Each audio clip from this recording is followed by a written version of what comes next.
बिस्मिल्लाहिर्रहमानिर्रहीम। आज का हमारा लेक्चर नंबर 11 फिज़िक्स का 10th क्लास में जो टॉपिक हमने लास्ट टाइम पढ़ा था टोटल इंटरनल रिफ्लेक्शन, उसकी कुछ एप्लीकेशंस हैं जिनमें से एक आधी एप्लीकेशन आज समझने की कोशिश करेंगे। टोटल इंटरनल रिफ्लेक्शन में जो हमारा टॉपिक इसमें चलेगा प्रिज्म के मुतालिक। प्रिज्म हमें लेबॉर्ट्री में अवेलेबल होता है, ग्लास मटीरियल का बना होता है, ट्रांसपेरेंट होता है, जिसकी दो साइड ट्राइंगल्स होती हैं और तीन साइड्स रेक्टेंगल होती हैं। टू साइड्स अगर होता, अब लैब में आप जब जाएंगे तो आप उसे ऑब्जर्व करेंगे, उससे हमारे रिलेटेड प्रैक्टिकल भी हैं, 2-3 प्रैक्टिकल हैं जो हम प्रिज्म की मदद से क्या करते हैं, सॉल्व करते हैं, परफॉर्म करते हैं उनको। तो प्रिज्म किसे कहते हैं, कितने साइड ट्राइंगल होती हैं, 2 साइड ट्राइंगल होती हैं, जबकि 3 साइड जिनसी होती हैं वो रेक्टेंगल्स होती हैं। यहाँ पे टोटल रिफ्रैक्टिंग प्रिज्म की बात होगी। जो टोटल रिफ्रैक्टिंग प्रिज्म होता है, वैसे सरगोदा बोर्ड की जहाँ तक मैं बात करूँ ना, तो ये जो टॉपिक है ना टोटल रिफ्रैक्टिंग प्रिज्म सिर्फ MCQ में एक दफ़ा है, बाकी नहीं है। लेकिन जहाँ तक फेडरल बोर्ड की बात होती है तो ये 2-3 शॉर्ट क्वेश्चन बनते हैं टोटल रिफ्रैक्टिंग प्रिज्म की मदद से। तो पहले मैं इसका समझाने की कोशिश करूँगा। ओवरऑल ये नहीं है कि हमने सिर्फ मैट्रिक ही करनी होती है। तो कुछ बच्चे जो उनसे हैं, जो कमज़ोर बच्चे होते हैं, वो तो सिंपल यही याद रखें कि टोटल रिफ्रैक्टिंग प्रिज्म का एक एंगल 90 डिग्री का होता है और बाकी 2 एंगल जो उनसे होते हैं वो 45 डिग्री के होते हैं, समथिंग लाइक दिस। ये टोटल रिफ्रैक्टिंग प्रिज्म है, राइट एंगल ट्राइंगल बनता है, one angle 90 degree and other 2 angles are 45 degree and 45 degree. लेकिन फेडरल बोर्ड में किस तरह आते हैं क्वेश्चन, वो ज़रा डिटेल से आते हैं इसके।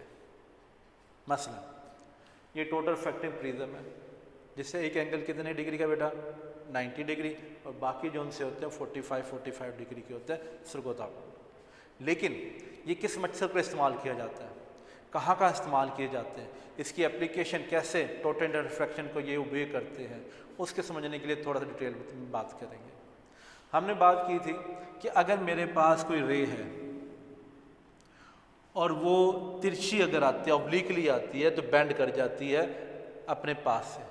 लेकिन अगर रे इस तरह नॉर्मली फार करे किसी भी सरफेस पे, एयर से ग्लास में जा रही है, एयर से किधर जा रही है, ग्लास में, तब यही मेरे पास इंसिडेंट रे है और यही नॉर्मल बनता है। तो इससे जो एंगल बनेगा वो कितना बनेगा, 0 डिग्री।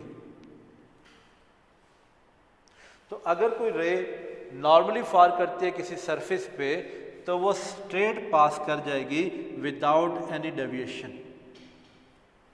एक तो ये पॉइंट याद रहे कि जब भी कोई रे नॉर्मली फार करती है किसी सरफेस पर तो क्या होगा, वो स्ट्रेट पास कर जाएगी without any deviation, either enter from rare medium to denser medium और denser medium to rare medium. Is it clear? हाँ, अगर थोड़ी तिरछी आती तो फिर उसने बेंड करना था टूवर्ड्स नॉर्मल और away from of normal, depending upon rare to denser और डेंसर टू रेयर मीडियम में पास करे। तो अब ये मेरे पास एक प्रिज्म है, इसमें रे कैसे पास करती है उसको स्टडी करना है टोटल इंटरनल रिफ्रैक्टिंग प्रिज्म के स्टडी के लिए।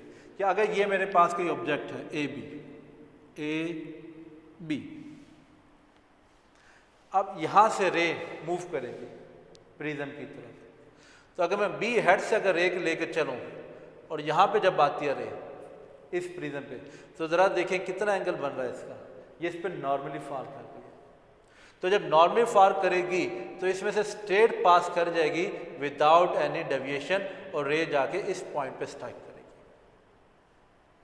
अब अगर यहाँ पे मैं नॉर्मल ड्रा करूँ ना, 90 का एंगल बनाऊँ, तो ये जो इंसिडेंट एंगल है इस वक्त वो बनता है 45 डिग्री,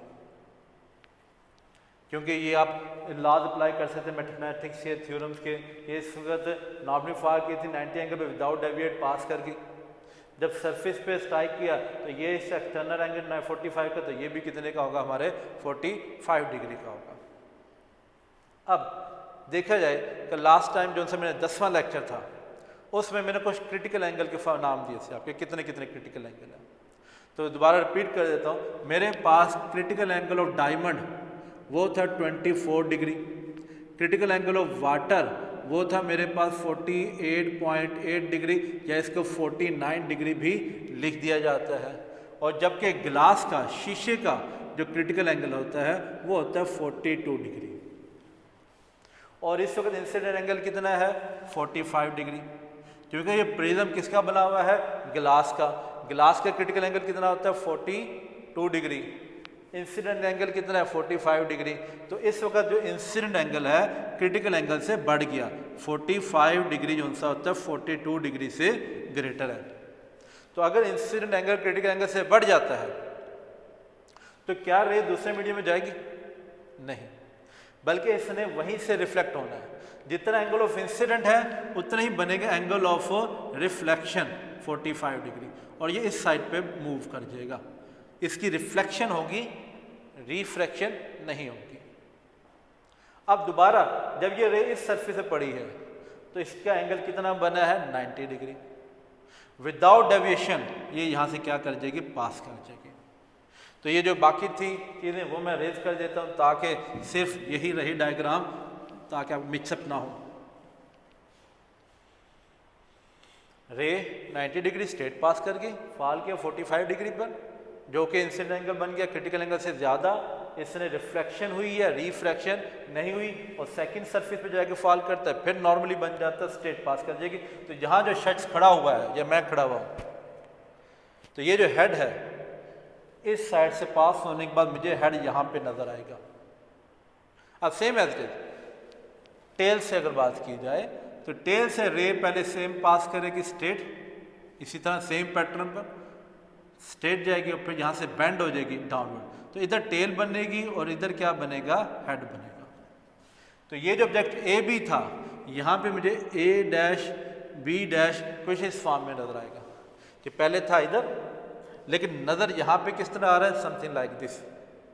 तो ये कितने एंगल पे बेंड हुआ है, यहाँ पे स्ट्रेट अपवर्ड था, जब इधर आया है तो ये 90 के एंगल पे टोटल क्या कर जाता है, बेंड कर जाता है। तो ये जो रे डायग्राम बनाई है, इसमें क्वेश्चन इस तरह पूछा जाता रहा, लेकिन फेडरल बोर्ड में draw the ray diagram when a रे, कोई भी ऑब्जेक्ट है बेंड एट 90 डिग्री, ये बेंड कर जाते हैं 90 डिग्री पर, ये रे डायग्राम इसकी बनाई जाए। तो ये रे डायग्राम आती है फेडरल के अंदर, 90 पे बेंड कर गया।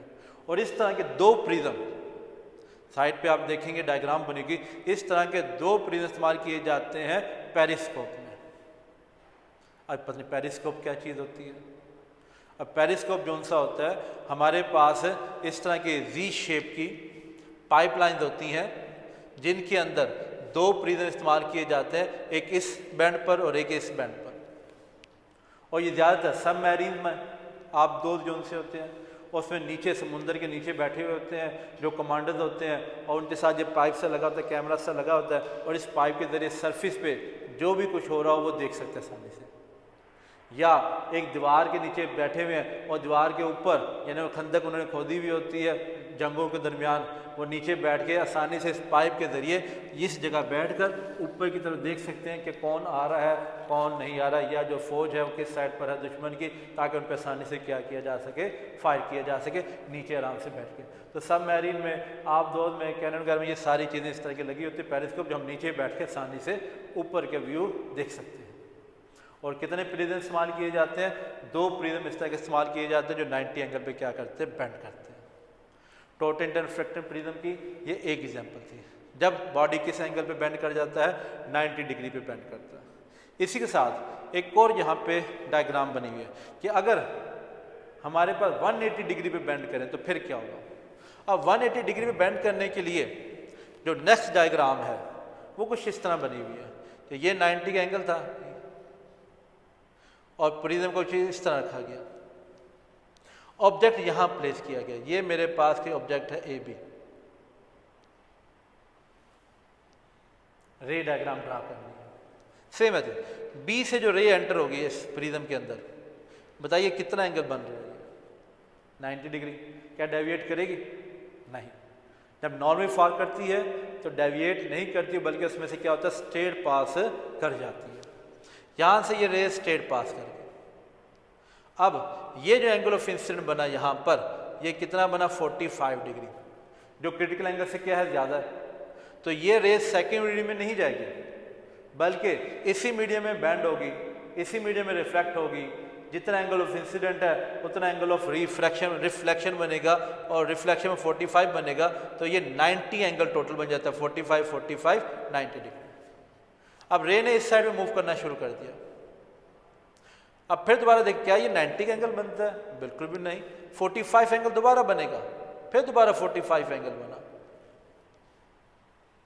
बेंड करेगी, रिफ्लेक्ट करेगी सेम मीडियम में, और सेम मीडियम में रिफ्लेक्ट करने के बाद दोबारा 45 एंगल बना, मतलब टोटल 90 डिग्री बना, और इस सरफेस पे आ गया। अब देखें तो फिर 90 का एंगल बन गया, विदाउट डेविएट पास कर जाएगी समथिंग लाइक दिस।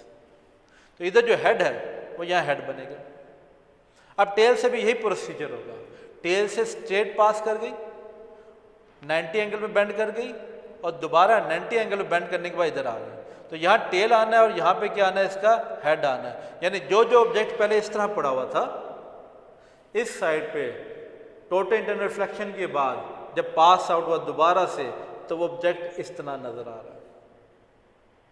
तो गौर से देखिएगा, पहले ऑब्जेक्ट ऐसे पड़ा था, जब इमेज यहाँ पे बन रहा है तो उसी डायरेक्शन में नहीं है, बल्कि अपोजिट डायरेक्शन में बनता है। अपोजिट डायरेक्शन बनने की वजह से समथिंग लाइक दिस, ये हमारे पे ऑब्जेक्ट था, ये इसका एरो हेड है, जब इधर आया समथिंग दिस, तो कितना एंगल इसने बेंड किया? 180 डिग्री। तो 180 डिग्री इसने बेंड किया है। ये जो सा होता है, जो दूरबीन हम कहते हैं बाइनोकुलर बोला जाता है, उसमें इस्तेमाल किया जाता है इस तरह के प्रिज्म। ऑब्जेक्ट को जो उल्टा नज़र आ रहा है तो उसे दोबारा से सीधा इमेज करने के लिए इस्तेमाल किया जाता है। 180 डिग्री पे क्या कर देता है, ये बेंड कर देता है। तो ये जो टॉपिक था हमारे पास, total refractive prism. Total refractive prism, अगर सरगोदा बोर्ड की बात करूँ, फिर दोबारा बात करते हैं, MCQ में सब एक दफ़ा ही पूछा गया था कि एंगल कितना होता है टोटल रिफ्रैक्टिव प्रिज्म का? राइट एंगल होता है 90 डिग्री, और बाकी दोनों जो उनसे होते हैं 45 डिग्री के होते हैं। मज़ीद कहा जा सकता है कि पेरिस्कोप में कितने प्रिज्म इस्तेमाल किए जा सकते हैं? तो पेरिस्कोप में इस तरह के कितने प्रिज्म इस्तेमाल किए जाएंगे? 2, जो 90 एंगल में बेंड करेंगे। बाइनोकुलर में भी इस तरह 2 प्रिज्म किए रहते हैं, ये इस्तेमाल किए जाते हैं। हाँ, अलबत्ता फेडर या ओवरऑल की बात करें, जैसे ओ लेवल वगैरह की बात की जाए, तो वहाँ पे draw the ray diagram when object is bend at 90 degree, तो ये इस तरह प्लेस करेंगे, परपेंडिकुलर की तरफ से फॉल किया जाता है। और अगर 180 डिग्री पे लाना तो हाइपोटेन्यूस की तरफ से हम क्या करेंगे, ऑब्जेक्ट को फॉल करेंगे, रे को फॉल करना है और फिर मूव करना है। 90 डिग्री पे जब भी कोई रे एंटर करती है, चाहे रेयर से डेंसर में हो चाहे डेंसर से रेयर में हो, तो विदाउट डेविएट क्या कर जाती है, पास कर जाती है। उस वक्त एंगल आई जो सा होता है वो 0 होता है। एंगल आई 0 है तो एंगल आर भी क्या होता है, हमारे पास 0 ही बनता है। तो ये क्रिटिकल एंगल याद होने चाहिए। डायमंड का क्रिटिकल एंगल कितना था, 24 डिग्री। वाटर का क्रिटिकल एंगल 48.9 और 49 डिग्री कह सकते हैं, जबकि ग्लास का जो क्रिटिकल एंगल होता है वो हमारे पास कितना होता है, 42 डिग्री। Hope understand. शुक्रिया।